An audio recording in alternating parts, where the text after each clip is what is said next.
Shalom, salam dalam damai Tuhan Yesus Kristus bagi setiap kita. Jumpa kembali dengan saya, Anton Siswanto, di dalam channel ini.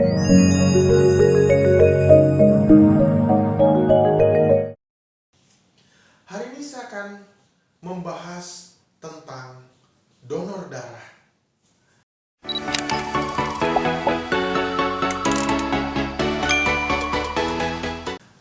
Teman-teman yang dikasih oleh Tuhan Yesus, dalam hidup ini saya telah mendonorkan darah sebanyak 50 kali. Beberapa waktu lalu, tanggal 22 Februari 2021, saya mendonorkan darah untuk yang ke-50 dalam kehidupan saya. Kalau saya boleh cerita kepada kita sekalian, pertama kali mengapa saya mau donor darah adalah sebuah kisah, yaitu saya menonton kisah Kick Andy beberapa hari sebelum anak saya lahir, yaitu pada Jumat 7 Oktober 2011. Waktu itu Andi F. Noya mengundang Bapak Yusuf Kala sebagai ketua PMI dan juga mengundang beberapa orang yang telah mendonorkan darah lebih dari 100 kali dalam hidupnya untuk memberikan kesaksian.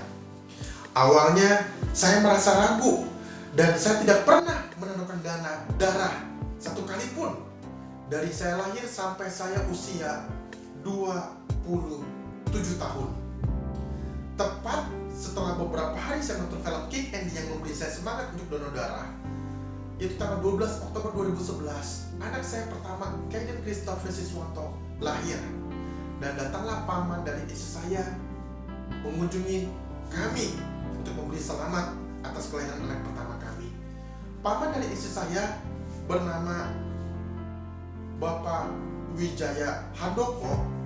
Dia telah donor darah cukup banyak, puluhan kali dalam kehidupannya. Ketika itu saya ngobrol dengan beliau. Saya panggil dia adalah Uawi atau Empu Awi, ya Paman. Uawi, mengapa Uawi kok berani donor darah? Apakah tidak sakit? Jarum itu mungkin begitu tajam dan juga ditusuk ke dalam tangan kita dan cukup lama. Dia berkata, Anton, kamu jangan khawatir, karena kalau yang mengambil darah itu adalah suster atau perawat yang sudah fasih, maka tidak terlalu terasa sakit. Dan donor darah ini banyak keuntungannya, yaitu menyatakan tubuh kita dan menolong sesama. Maka sehari setelah anak saya lahir, tanggal 13 Oktober 2011, saya mendonorkan darah untuk yang pertama kali di PMI Kota Bandung. Dan sejak hari itu, saya terus mendonorkan darah saya.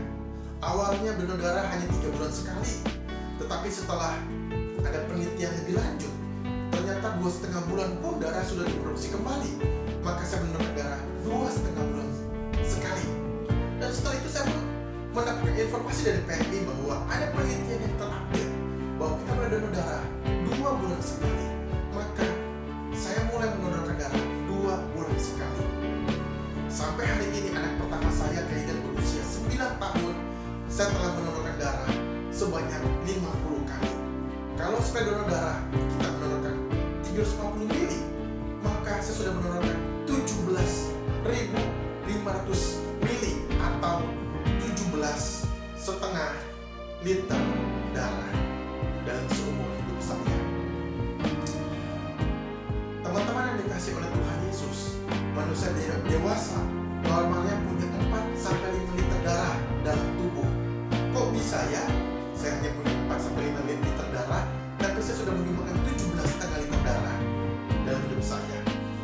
Maka kita belajar satu hal yang istimewa dalam tubuh kita, itu bahwa kalau tubuh kita mengeluarkan darah, maka sumsum tulang belakang dalam tubuh kita akan memproduksi kembali darah yang baru bagi setiap kita.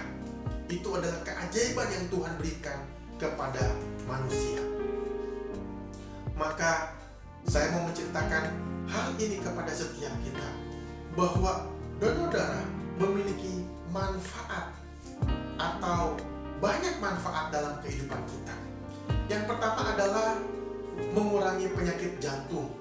Dengan melakukan donor darah, otomatis sirkulasi darah Anda akan menjadi lebih baik jantung akan terlatih untuk memompa darah, meningkatkan zat besi dalam darah, menjadikan tubuh lebih sehat, dan kita akan terhindar dari penyakit jantung.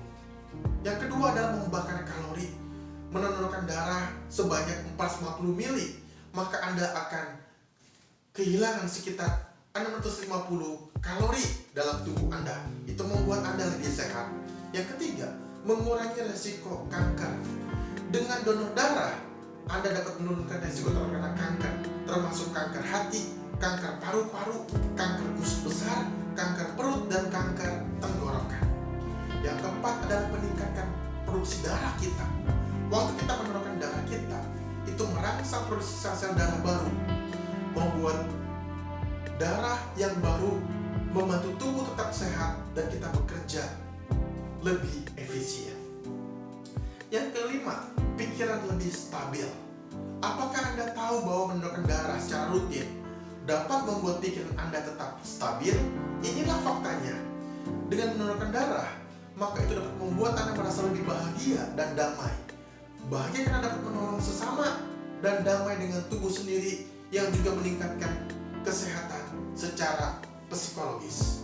Yang keenam adalah donor darah adalah bagian dari perilaku kesehatan. Mendonorkan darah dapat digunakan sebagai uji pemeriksaan kesehatan diri kita sendiri. Ketika kita tahu bahwa darah kita dapat disumbangkan, maka darah kita itu adalah darah yang sehat, dan kita juga mempunyai tubuh yang sehat.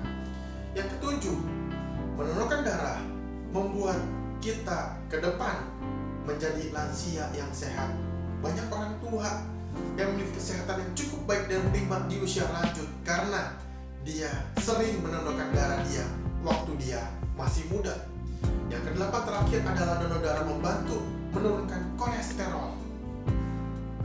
Manfaat kesehatan ini adalah ketika kita mendonorkan darah, maka kolesterol di dalam darah secara tidak langsung akan berkurang bersama dengan keluarnya darah yang lama. Ini membuat kita semakin sehat. Tetapi teman-teman yang dikasihi oleh Tuhan Yesus, bagi saya firman Tuhanlah yang menolong saya untuk mendonorkan darah. Galatia 6 ayat 2 mengatakan, hendaklah kalian saling membantu menanggung beban orang, supaya dengan demikian kalian mentaati perintah Kristus.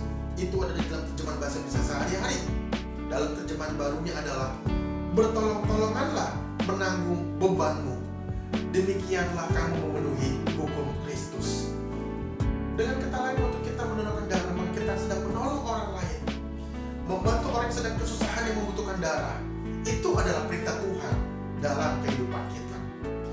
Setelah itu dalam Matius 22 ayat 39, dan hukum yang kedua yang sama dengan itu ialah, kasihilah sesamamu manusia seperti engkau mengasihi dirimu sendiri. Jadi donor darah adalah wujud bagaimana kita sebagai orang percaya untuk mengasihi sesama kita seperti kita mengasihi diri kita sendiri. Bapak, Ibu, teman-teman yang dikasihi oleh Tuhan Yesus, bukankah kalau kita suatu hari, baik kita sendiri atau keluarga kita yang sedang membutuhkan darah karena sakit butuh transfusi darah, bukankah kita juga mau ada persediaan darah yang dapat menolong keluarga kita atau bahkan diri kita sendiri? Maka itu nyata di dalam firman Tuhan yang mengatakan, kasihilah sesamamu manusia seperti engkau mengasihi diri sendiri. Bapak, Ibu, dan teman-teman yang dikasihi oleh Tuhan Yesus, saya berkomitmen dalam hidup saya, selagi masih sehat, saya akan terus mendonorkan darah saya setiap 2 bulan. Dan saya mengajak untuk Bapak, Ibu, teman-teman yang menonton video ini, mari kita melakukan donor darah. Setelah kita melakukan donor darah, ajaklah teman-teman kita, saudara kita, keluarga kita untuk mendonorkan darah. Saya tahu memang di masa pandemi COVID banyak orang merasa takut karena mereka khawatir kalau mereka donor darah nanti mereka bisa terkena COVID dan seterusnya. Saya ketika donor darah pertama kali tahun lalu Februari kurang lebih 2020, ketika awal terjadi pandemi COVID, saya donor darah ke PMI di Kota Makassar. Maka saya bertanya kepada ibu yang mengambil darah saya, bagaimana kondisi sekarang dalam kondisi COVID? Apakah tetap banyak orang yang mendonorkan darah? Mereka mengatakan dalam kondisi COVID, Palang Merah Indonesia di Kota Makassar kami hanya mendapat kurang lebih 20% dari yang biasanya kami dapatkan selama ini. Jadi PMI merasa kekurangan stok darah yang mereka perlukan. Padahal jumlah permintaan darah di masa pandemi COVID juga tetap dibutuhkan banyak. Karena masih banyak orang yang sakit yang membutuhkan transfusi darah dan orang-orang yang membutuhkan untuk menyembuhkan diri mereka. Karena itu, mari kita tetap belajar untuk mau memberikan darah kita kepada sesama yang membutuhkan. 1 tahun lebih, kurang lebih ya, kita telah melewati COVID dan saya terus mendonorkan darah saya setiap 2 bulan sekali. Puji Tuhan, sampai hari ini saya masih sehat. Karena itu, jangan khawatir bagi Bapak Ibu teman-teman yang mau donor darah dalam kondisi pandemi COVID. Kita masih tetap bisa mendonorkan darah dengan melakukan protokol kesehatan. Maka bagi kita semua yang nonton video ini, jika memang tubuh kita sehat dan memungkinkan untuk donor darah, mari kita donor darah. Selain itu menjadikan kita, maka kita menjadi pahlawan kemanusiaan. Tuhan Yesus memberkati kita sekalian. Jangan lupa untuk berikan like, komen, dan subscribe. Terima kasih.